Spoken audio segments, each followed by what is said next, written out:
ఇక్కడ కన్ఫ్యూజనా క్లారిటీయా అన్నది చాలా ఇంపార్టెంట్. ఈసారి ఇంజనీరింగ్ ట్రెండ్ మారుతుందా? Branch civil, electrical, mechanical, ECE, CSE, CSE, AIML, CSE, data science, IT రకరకాలుగా జాయిన్ అయ్యారు. ఎంతమంది పాస్ అయ్యారు? 1,61,000 మంది ఇంటర్ పాస్ అయ్యారు. దాని తర్వాత సీట్లు ఎంత పెరిగాయి?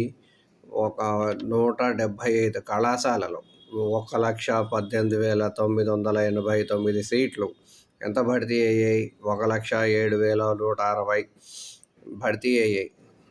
90 లక్షలు. ఇంత చేసిన తర్వాత